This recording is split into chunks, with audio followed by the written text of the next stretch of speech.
ആഗോള അയ്യപ്പ സംഗമം നടത്താമെന്ന് സുപ്രീം കോടതിയുടെ നിർണായക തീരുമാനം. ഹൈക്കോടതി വിധിയിൽ ഇടപെടാനില്ല എന്ന് സുപ്രീം കോടതി അറിയിച്ചിരിക്കുന്നു.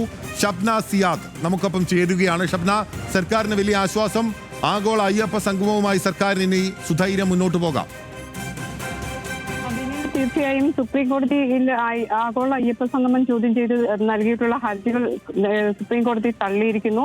ഏതായാലും ഹൈക്കോടതി ഇതുമായി ബന്ധപ്പെട്ട് വിധി പറഞ്ഞ സാഹചര്യത്തിൽ ഹൈക്കോടതി ചില മാർഗനിർദ്ദേശങ്ങളും മുന്നോട്ട് വെച്ചിട്ടുണ്ട്.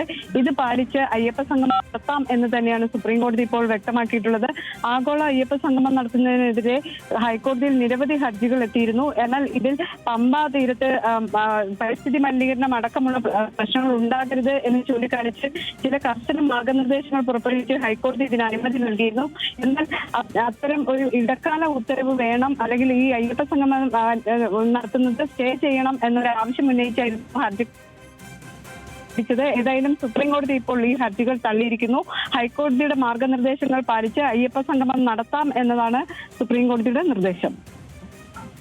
ഷബ്ന, ഇപ്പോൾ ഹൈക്കോടതിയുടെ മാനദണ്ഡങ്ങൾ പാലിച്ച് അയ്യപ്പ സംഗമം നടത്താം എന്ന് സുപ്രീം കോടതി പറയുമ്പോൾ ആ മാനദണ്ഡങ്ങൾ എന്തായിരുന്നു എന്നുകൂടി ഒന്ന് പറഞ്ഞു വെക്കാമോ?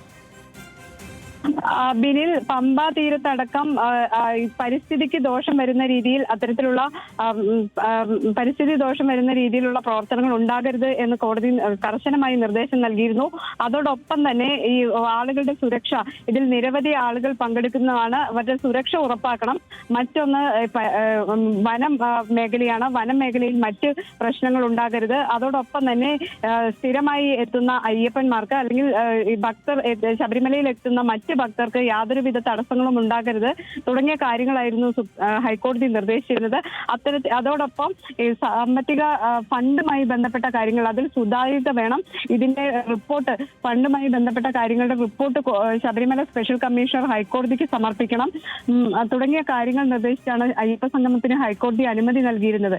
ഇത്തരത്തിലുള്ള ഹൈക്കോടതിയുടെ മാർഗനിർദ്ദേശങ്ങൾ നിലനിൽക്കെ ഈ സുപ്രീം കോടതി ഈ വിഷയത്തിൽ ഇടപെടുന്നില്ല എന്നാണ് ഇപ്പോൾ വ്യക്തമാക്കിയിട്ടുള്ളത്. കാരണം ഹൈക്കോടതി കർശനമായ മാർഗനിർദ്ദേശങ്ങൾ തന്നെ നൽകിയിരിക്കുന്നു. കോടതി ഇതിൽ വിശദമായ വാദം കേട്ടതാണ്. ദേവസ്വം ബോർഡിന്റെയും സർക്കാരിന്റെയും അതോടൊപ്പം തന്നെ ഹർജിക്കാരുടെയും വിശദമായ വാദം കേട്ടതിന് ശേഷമാണ് ഹൈക്കോടതി ഇതിൽ വിധി പറഞ്ഞത്. ഈ ഒരു സാഹചര്യത്തിൽ ഇനിയും സുപ്രീം കോടതി ഇടപെടേണ്ടതില്ല എന്നാണ് സുപ്രീം കോടതി വ്യക്തമാക്കുകയും ഈ ഹർജികൾ ഇപ്പോൾ തള്ളുകയും ചെയ്തത്. ഷബ്ന, ആരാണ് സുപ്രീം കോടതിയെ ഇക്കാര്യവുമായി ബന്ധപ്പെട്ട് സമീപിച്ചത്? ഹൈക്കോടതിയിൽ ഇക്കാര്യവുമായി സംബന്ധിച്ച് സമീപിച്ചപ്പോൾ ഷബ്ന ചൂണ്ടിക്കാട്ടിയതുപോലുള്ള മാർഗനിർദ്ദേശങ്ങൾ പുറപ്പെടുവിക്കുക മാത്രമാണല്ലോ ചെയ്തത്. ആരാണ് സുപ്രീം കോടതിയിൽ ഹർജി നൽകിയിരുന്നത്?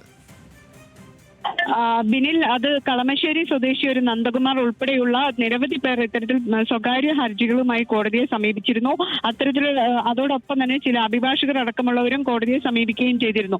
ഇത്തരത്തിലുള്ള ഹർജികളാണ് ഹൈക്കോടതിയിലും അതോടൊപ്പം തന്നെ സുപ്രീം കോടതിയിലും എത്തിയത്. ഹൈക്കോടതിയിൽ ഈ ഹർജി നിലനിൽക്കെ തന്നെ സുപ്രീം കോടതിയിൽ ഹർജി നൽകിയിരുന്നു. അതോടൊപ്പം തന്നെ തിരുവിതാംകൂർ ദേവസ്വം ബോർഡ് ഇതിൽ തടസ്സ ഹർജിയും നൽകിയിരുന്നു. തങ്ങളുടെ വാദം കേട്ടതിനു ശേഷം മാത്രമേ ഇതിൽ ഉത്തരവ് പറയാവൂ എന്ന് തിരുവിതാംകൂർ ദേവസ്വം ബോർഡ് സുപ്രീം കോടതി അറിയിച്ചിരുന്നു. സർക്കാരും ഈ അയ്യപ്പ സംഗമം നടത്തണം, അല്ലെങ്കിൽ ഈ ഹർജിക്കാരുടെ ഹർജികൾ തള്ളണം എന്നൊരു ആവശ്യം സംസ്ഥാന സർക്കാരും സുപ്രീം കോടതിയിൽ ഉന്നയിച്ചിരുന്നു. ഇത്തരത്തിലുള്ള വാദപ്രതിവാദങ്ങൾക്ക് ശേഷമാണ് സുപ്രീം കോടതി ഇപ്പോൾ ഈ ഹർജികൾ തള്ളിയത്. ഷബ്ന സിയാദാണ് വിവരങ്ങൾ നൽകിക്കൊണ്ടിരിക്കുന്നത്. വളരെ പ്രധാനപ്പെട്ട വാർത്തയാണ്. സർക്കാരിനെ സംബന്ധിച്ച് വലിയ ആശ്വാസവും വിജയവുമാണ്.